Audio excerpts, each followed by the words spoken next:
Hi all, this is Vanessa Love and this is my channel about the mental health field and related topics. Alright, so I wanted to talk a little bit about medical records and ROIs, releases of information. Alright, so medical records. Medical records aren't that interesting. I think people think that they're supposed to be like all of this information that you didn't know, but it's mostly just things that happened. I've read other people's charts and things, and it's like, oh, they attended a group, or I know someone gave me their medical record from their previous therapist, and it was like 3 lines. It just said the date, how long the session was, and then 3 lines about what the session was about, and that was it. It wasn't anything that was like, oh, person was depressed and saying all these things that like maybe the client didn't know about. But and also I used to have to keep medical records. We had a travel file for the group home, and so we'd take the medical file, go to whatever the travel medical file, go to the whatever like place it was, the dentist's, the psychiatrist, any place that was a medical professional, and then we'd have them either write in it or we'd write in it that said that they got their dental cleaning or something. Again, not anything that's too particularly interesting. The other really important thing about medical records is that after 10 years, like, of the final communication, people can destroy, like, they can get rid of the medical record. Also, if the medical center closes, and I've known this with someone who retired, she had to keep, I think, the records for another year. And then she disposed of them in the way that we're supposed to dispose of them, such as, I'm like, not destroying them. I mean, that's part of it, but getting them shredded and things like that. So that if there's anything like your social security number or something that you have to, it's destroyed. Like there's no evidence. So this is particularly important for some people who may have had neurological or neuropsych evaluations for educational disabilities. So you really do, like, you can always get a copy of your medical record. It's not like illegal or anything. You can request it. Sometimes if it's a particularly long medical record or a big file, they might charge you per page, depending on who they are, what they do. So it's a very common practice. The other thing, the release of information. So I've been watching some of the clips from Danielle Brigoli, and her kind of upset with the Turnabout Ranch and what they were communicating with Dr. Phil, and she kind of feels that because there was a release of information that Dr. Phil did have a direct impact on her treatment there. And let me explain what a release of information is. A release of information is a legal document that says that I can talk to doctor, other therapist, cousin, mom, whatever, whoever it is, because otherwise I would never, like, I would lose my license if someone called up and said, hey, I'm, Maria's mom. Tell me what happened in session today. I don't know you.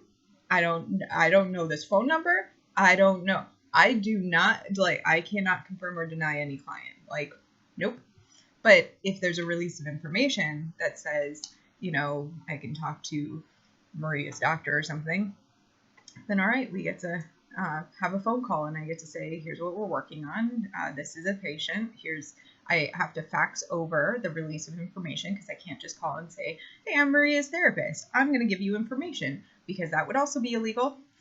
And just kind of it is a legal document that is just to cover us, to say you gave us permission to talk to this person. And that's it. When I worked at the group home, we could talk to, let's see. So usually with the group home, the oh my gosh, what is that called? The guardian was the state of Connecticut, DCF, right? So if we wanted to have a conversation with someone's foster mom, that would need a release of information. Now, we're not responsible for how the foster mom takes the information that we give them and, interacts with their child with that, or, with the group home resident with that. We're not responsible. Anything the mom tells us, we're not responsible for taking that information and being like, oh, well, this is now your treatment. They're now telling us how to treat you, and unless something was like specific, I guess. Yeah. Or like a very reasonable requests, like, oh, it seems like resident really responds to like cognitive behavioral therapy, can you do that, kind of that type of stuff, but not necessarily. I mean, if I had a release of information to talk to someone's dentist, like, I'm not responsible for how the dentist interacts with that patient.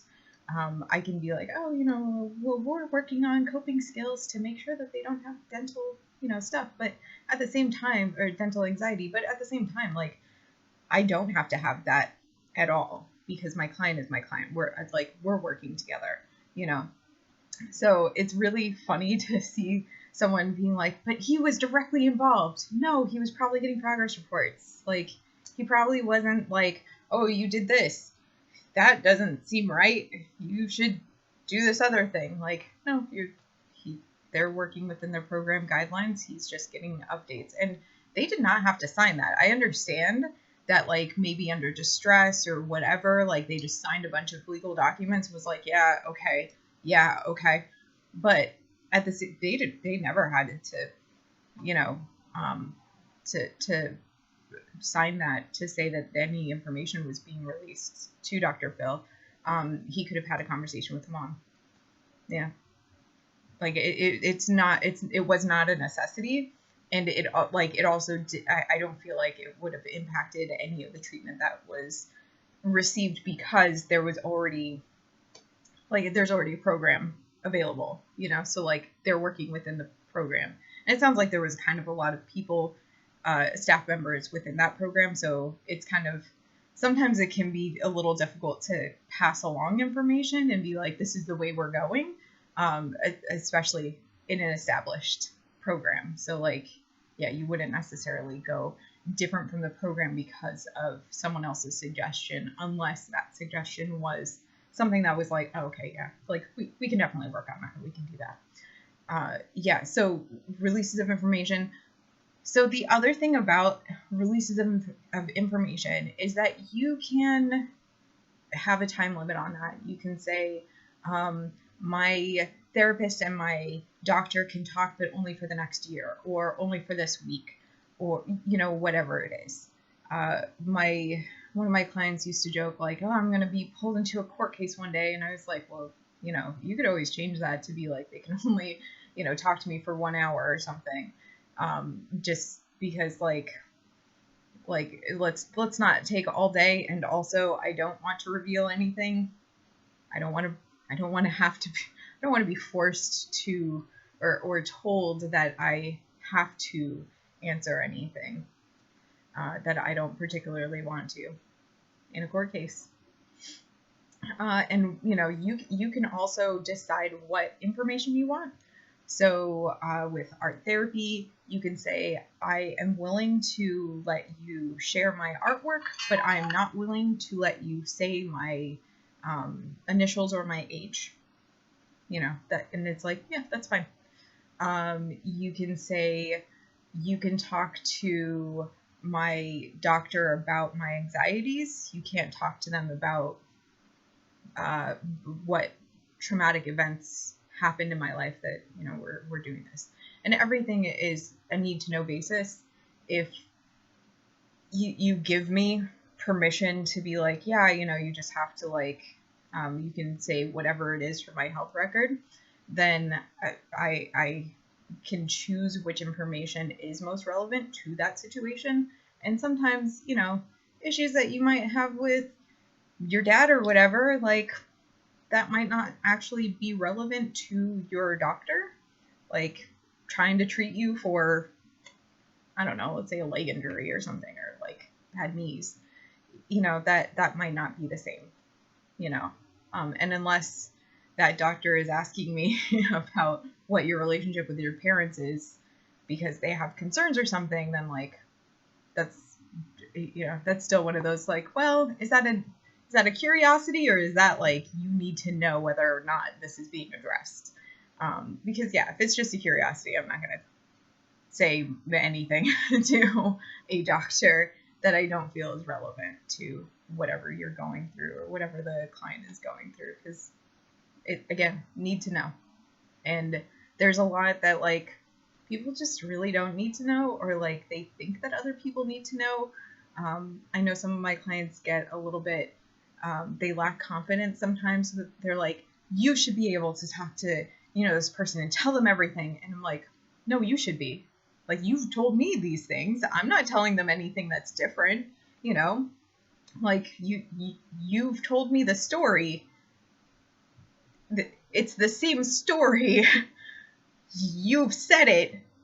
You can also tell them, which is one of those things where it's like, well, I don't necessarily have to, tell, X person whatever thing, because my notes are they're basically like the same notes that I would take in like a college course where it's like, oh yes, and then Jung said archetypes, and it's like Jung archetypes, or if my clients like had trouble sleep troubles, why is that? Oh, because I got really interested in a Wikipedia article. Wikipedia, that's it. Like I'm not recording, like anything more than than that. Like I think that I know I've talked to some of my clients about it, and they're like, well, you see all these TV shows and movies and things, and they give such more detail after the client's gone, and I'm like, no. If that was the case, I'd probably just tell you directly about what my impressions are. It's really funny because some people think that I'm like, I'm a holder of secrets, but like that I'm just like holding on to information that is more than what I've been saying. And, they'll be like, but what do you think of that? Like, I just said what I thought of that I think that's a good direction or a bad direction, or, like that's, do you need my approval? Like, what, do we need to have a conversation like that? So yeah, like, for me, there's nothing in your, medical record that is going to surprise you. I know that I've had my clients go through their medical record and they're like, oh, this is when we talked about this. Oh, this is when we were going through this. And that was it. Like, they were like, oh, okay, so this is just like a record. Like, yeah, it's just a record of the sessions we actually had. So yeah, always kind of an interesting thing. Anyway, I hope that was helpful for you, and I will talk with you guys soon. All right, have a good one.